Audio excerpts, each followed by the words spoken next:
Kumusta po kayo? Bago po ang lahat, first things first.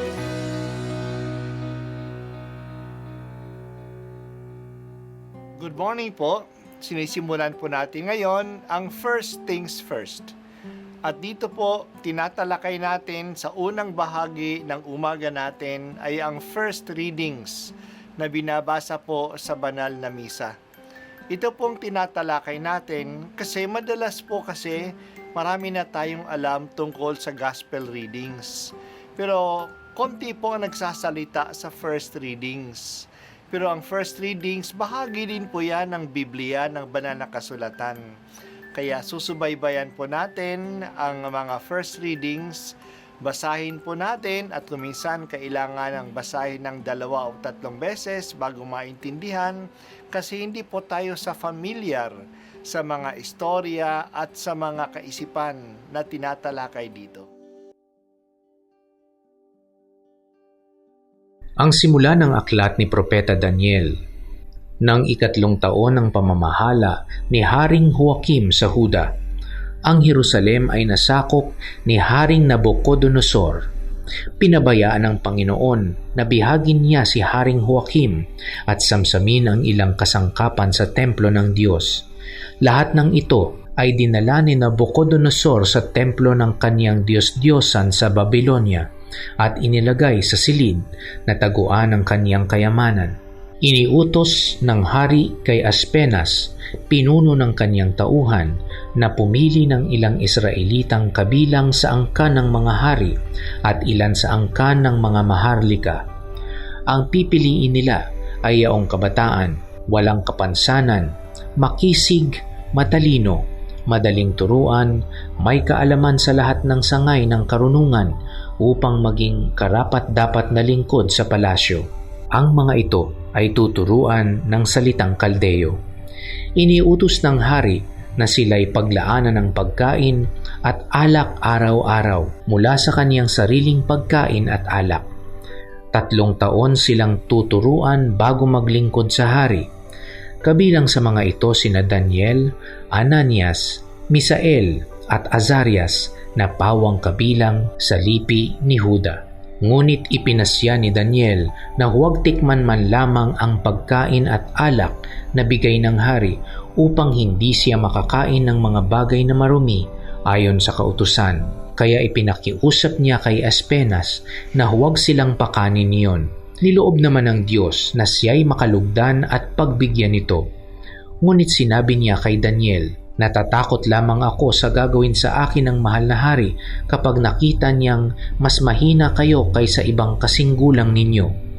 Tiyak na ako'y papupugutan niya sapagkat siya mismo ang naglaan ng pagkain ninyo araw-araw." Dahil dito, lumapit si Daniel sa bantay na nangangalaga sa kanila. Sinabi niya, "Subukin ninyo kami sa loob ng 10 araw. Gulay lamang at tubig ang ibigay ninyo sa amin. Pagkatapos, pagparisin ninyo kami ng mga kasinggulang naming pinakakain ninyo ng pagkaing bigay ng hari at tignan ninyo ang magiging resulta." At sinubok nga sila sa loob ng 10 araw. Nang sila'y pagparisin pagkaraan ng 10 araw, nakitang mas maayos sila at malusog kaysa kasinggulang nilang pinakakain ng pagkain ng hari. Kaya gulay at tubig na lamang ang ibinigay sa kanila sa halip na pagkain at inumin ng hari. Niloob ng Diyos na silang 4 ay matuto ng lahat ng uri ng kaalaman. Bukod dito, si Daniel ay binigyan pa ng kaalaman tungkol sa pangitain at panaginip. Pagkaraan ng 3 taong itinakda ng hari sa pagsasanay sa kanila, ang lahat ng kabataang pinili ni Aspenas ay iniharap nila kay Haring Nabucodonosor. Isa-isa silang kinausap ng hari, ngunit nakita niyang nakahihigit sina Daniel, Ananias, Misael at Azarias. Kaya sila ang napili ng hari upang maglingkod sa palasyo. Sa lahat ng bagay na isasangguni sa kanila, nakita ng hari na higit na di hamak ang kaalaman nila kaysa mga salamangkero at engkantador ng kaharian. Ang salita ng Diyos. Salamat sa Diyos. Magaling si Haring Nabucodonosor ng Babylonia. Mula sa mga karian na kanyang tinalo, pumili siya ng mga kabataan na maititrain niya upang maglingkod sa kanyang empire. Hindi lang siya nagsamsam ng mga material resources, kumuha din siya ng mga human resources. Pinapili niya kay Aspenath ang kanyang katiwala ng mga kabataan na magagaling, malulusog, makikisig, walang kapansanan upang itrain sa lingwahe at pamamaraan ng mga Chaldeans. Pagkatapos ng 3 years training, pipiliin niya mula sa kanila ang pinakamagaling upang maglingkod sa kanya. Mula nga sa mga Hudyo, ang pinili ay sina Daniel, Ananias, Misael at Azarias. Ang mga ito ay hindi lang magagaling. Sila ay tapat din sa kanilang relihiyon. Ayaw nilang madungisan ang kanilang pananampalataya kahit na sila ay nasa palasyo ng mga pagano. Ang isang issue nila ay ang pagkain. Hindi lahat ng pagkain ay makakain ng mga Hudyo. May mga pagkaing bawal sa kanila. Kaya upang hindi sila magkasala sa pagkain, hiningi nila na pakainin na lang sila ng mga gulay at prutas. Maaring ang ibang pagkain sa hapag ng hari ay may bawal na pagkain. Pagkaraan ng 3 taon, sa harap ng hari, nakita niya na ang 4 na mga Israelitang ito ang pinakamagaling sa lahat ng mga kabataan. Mas magaling pa nga sila sa kanyang mas magaling pa nga sila sa kaalaman kaysa mga magicians ng kanyang kaharian. Makikita natin ang katapatan ng 4 na kabataang ito sa kanilang relihiyon. Sa halip na kumain ng pagkaing nakalagay sa hapag ng hari, gulay at putas na lang ang kanilang kinakain para hindi sila magkasala. Siguradong masasarap na pagkain ang nasa lamesa ng hari. Pero minabuti pa nila na gulay lang ang kakainin kaysa magkasala. Hindi naman sila naging mahina dahil sa mga pagkain ito. Mas malulusog pa nga sila. Noon pala uso na rin ang vegan diet.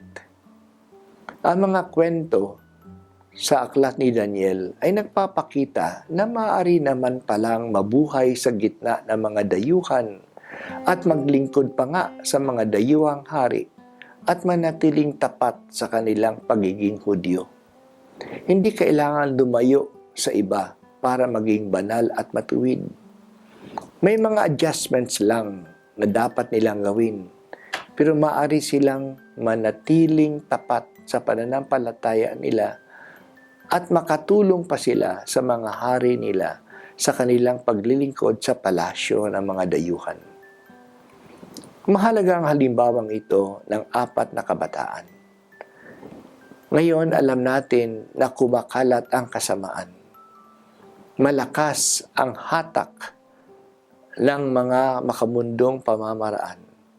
Nandyan din ang karumihan ng kahalayan.